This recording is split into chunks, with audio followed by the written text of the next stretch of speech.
Qui tu es? Comment tu t'appelles? Je m'appelle Albert. Albert quoi? Albert Essis. Et où tu es né? Je suis né à Alep.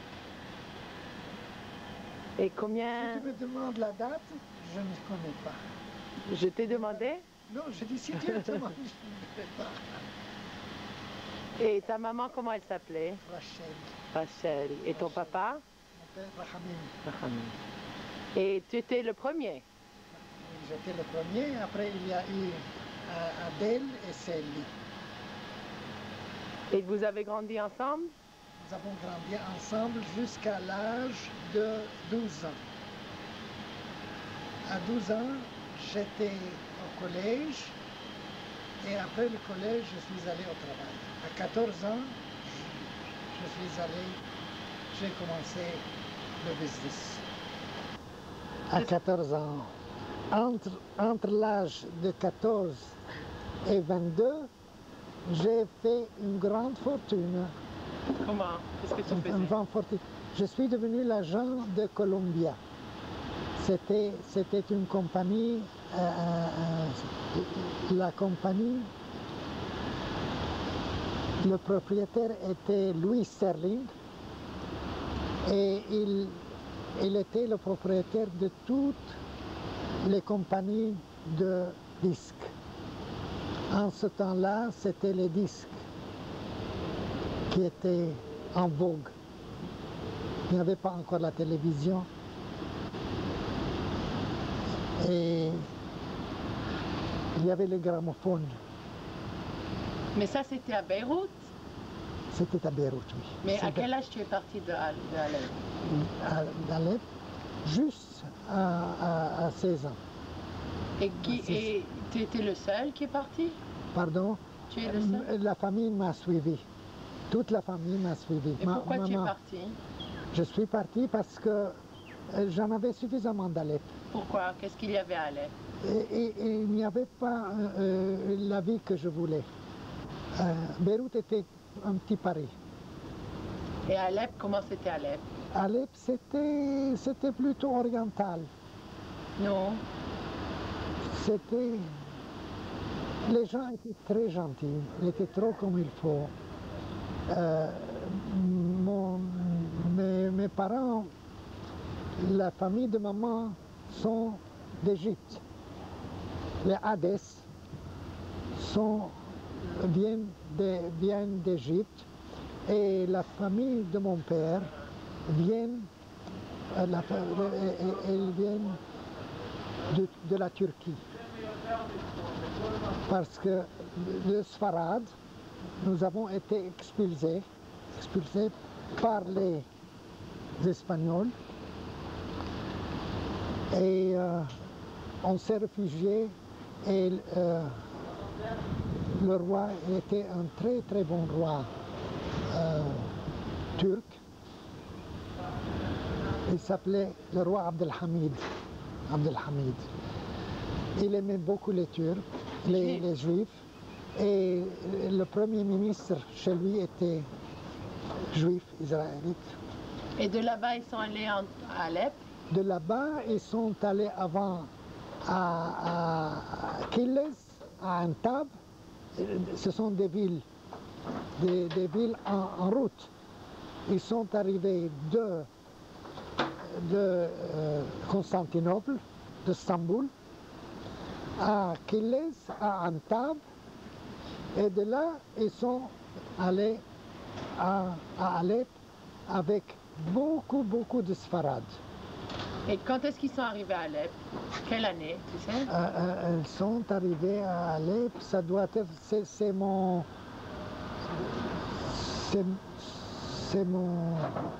aïeux, c'est le père de mon grand-père qui est arrivé à Alep. Parce que mon grand-père est né à Alep. Le père est né en Turquie. Et qu'est-ce que tu parlais à la maison? Vous parliez quoi? On parlait le français et l'arabe. Le français avec maman ou... Le français avec tout le monde. Et l'arabe? L'arabe avec tout le monde. L'arabe et le français. C'est ce qu'on parlait. Et après, tout de suite après, c'est-à-dire quand je suis allé au collège, c'était collège américain. J'étais au collège américain et là, j'ai fini mon bachot et je suis allé au travail. Et la maison où tu as grandi à Alep, À Alep, d'abord nous avions une maison qu'on appelait la Hoche. Hoche veut dire la cour. C'est dedans, il y avait plusieurs appartements, oui. plusieurs maisons bâties dans la cour, tout autour. Et chacun des enfants avait sa place, avait son appartement. 2 ou 3 étages, là-bas, tout autour de la cour. Au milieu de la cour, il y avait le bassin avec de l'eau et un très grand jardin où nous avions de très bons raisins, des raisins blancs et des raisins rouges. Et avec qui tu habitais? Avec ta tante, ta grand-mère? Qui il y avait? Il y avait mon grand-père Hadès. Comment il s'appelait ton grand-père? Il s'appelait Abraham. Mon grand-père de mon père est Abraham, le grand-père de ma mère, le père de ma mère aussi est Abraham, 2 fois Abraham. Et je suis moi Abraham, parce que le petit-fils est toujours au nom du grand-père. C'est ça. Et alors tu habitais avec ton grand-père? Parce que... Qui d'autre? Oui. Laisse-moi parler. Oui. Laisse-moi parler. J'avais 3 ans. Ma sœur Adèle avait 2 ans. Et Célie avait 1 an, était âgée d'1 an, quand mon père est mort. Nous sommes devenus orphelins à l'âge 1, 2, 3 ans, les enfants.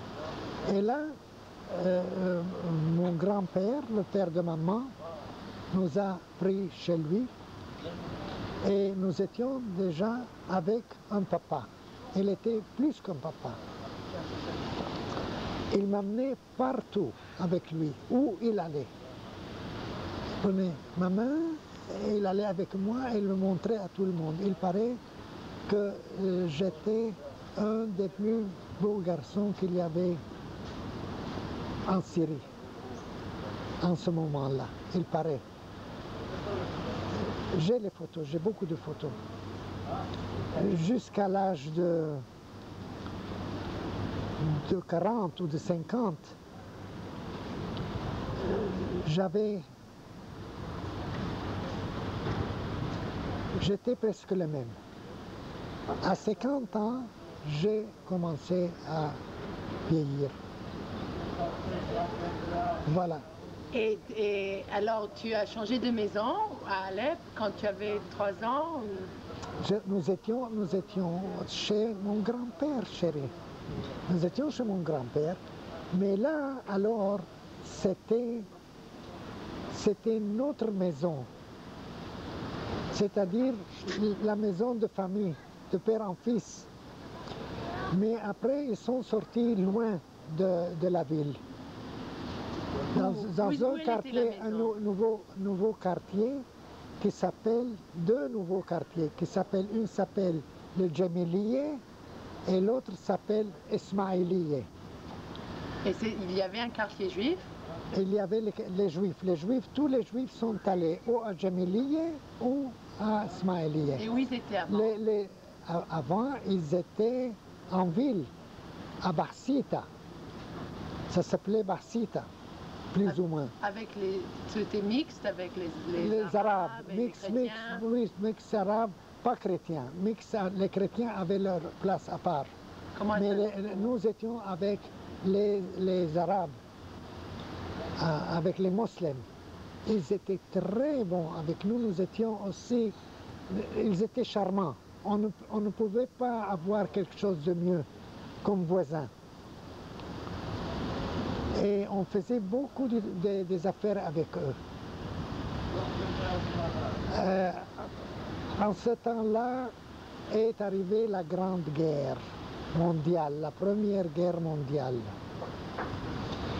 Et mon grand-père était le contracteur de l'armée turque.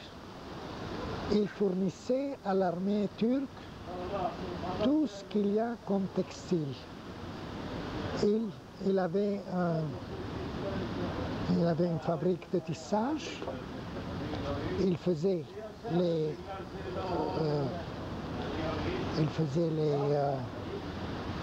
je t'ai dit quoi? C'était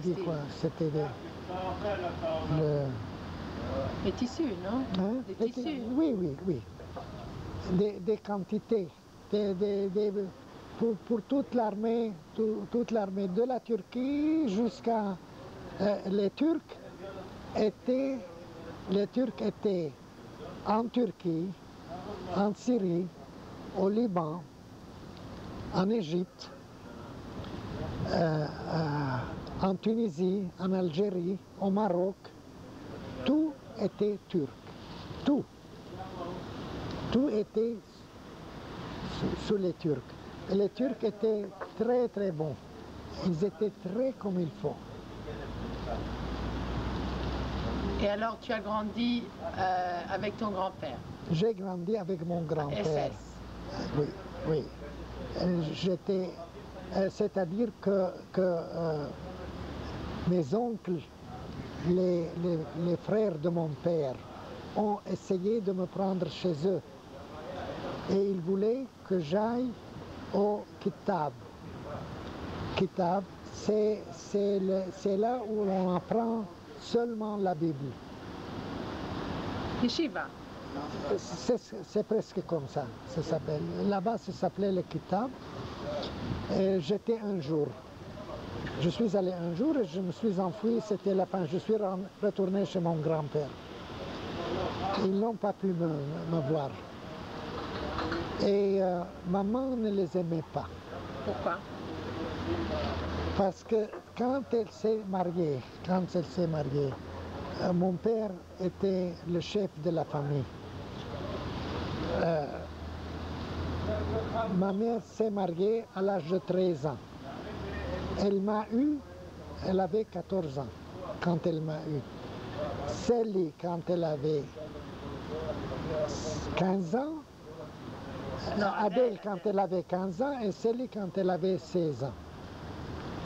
Et là, mon père est mort. Elle est restée veuve. Quel âge il avait ton père?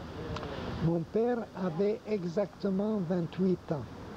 3 ans, il était marié. 3 ans, il était marié. C'est-à-dire qu'il s'est marié à 25 ans. Il était 25 ans quand il s'était marié. Il était le chef de la famille SS. Et il a fait la grande fortune parce qu'il avait l'importation d'Angleterre, à Manchester.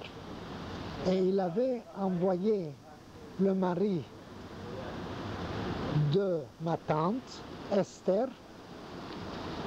Ma tante Esther était l'aînée des frères Hadès. La famille de mon grand-père Hadès a eu 22 enfants, dont 18 sont restés, 4 étaient morts. Mon grand-père SS a eu 28 enfants. Avec la même femme? Avec la même femme qui est restée beaucoup plus longtemps que le grand-père est mort. C'était à mon temps, à moi, quand j'étais à Alep. Et je lui prenais toujours le manger parce qu'elle était très très pieuse. Elle allait le matin vers 4h30 à la synagogue. Ça, c'est ta grand-mère. C'était ma grand-mère de mon père. Et son fils lui a construit une synagogue à Djemiliye, à Alep. La plus belle synagogue qui existe à Alep. Comment il s'appelle? Quel fils? Ton père? Non, le frère de mon père, Comment il mon s'appelle? oncle Simantov. Mon oncle Simantov, Simantov travaillait chez mon père. Et quand mon père est décédé, il a eu le travail. Et il a continué à grandir et il a construit la synagogue à Alep. La synagogue au nom de Simantov SS. Non, de Emma. Emma. Ah, c'est son nom. Il a mis... Simantov, lui s'appelait Simantov. Et la synagogue? La synagogue Simantov SS. Ah, regarde. Oui, la synagogue a son nom. Il l'a construite. Et jusqu'à présent, la synagogue existe. Et les peu de juifs qu'il y a à Alep, il y a très très peu, continuent à aller. Et il y a aussi des juifs à Damas. Quelle est la différence entre Damas et Alep? Damas, c'est là où il y a le gouvernement. Alep, c'est une ville, c'est une grande ville qui est là, l'agriculture, le blé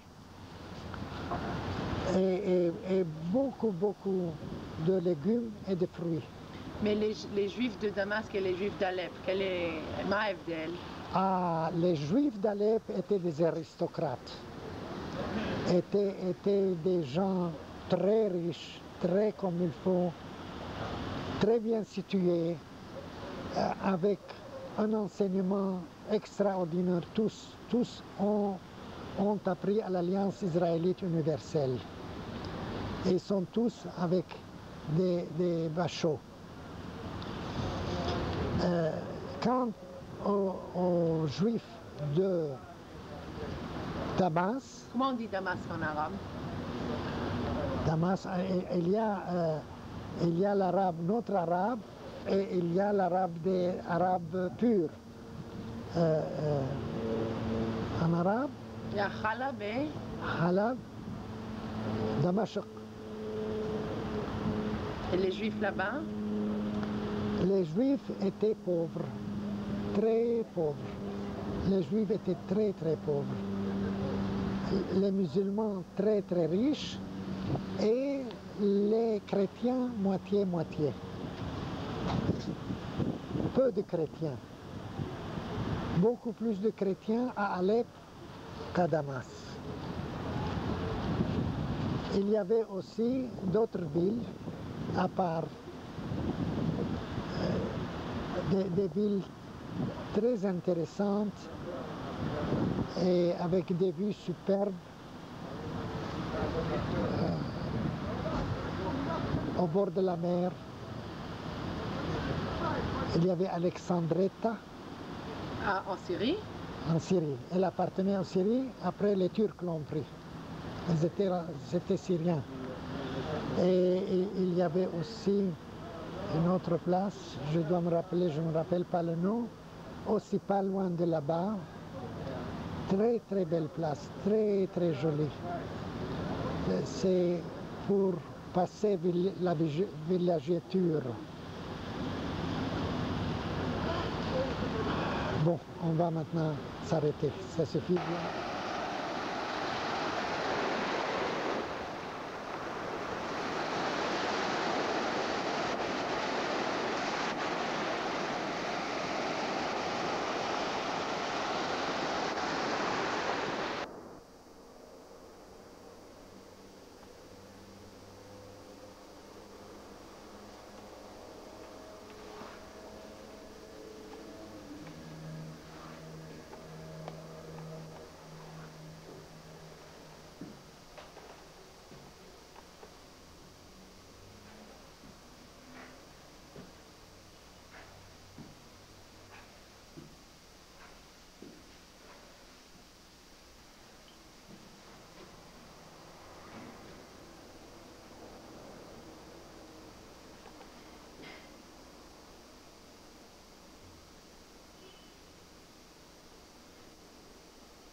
Oh, don't.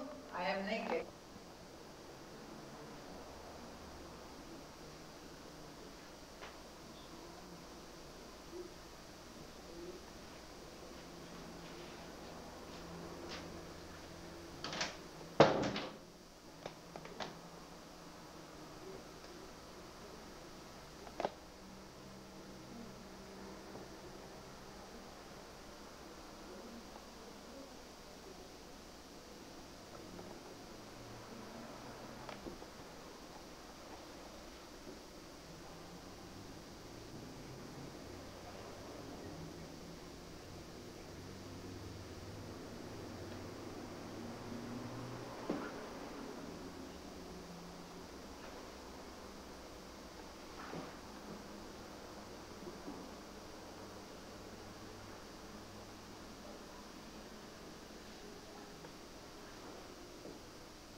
Did you do the bathroom? Hi. Hi. Hi. Anna Hesses. Yes. And this is my home. Where? Sderot HaNassi, Haifa.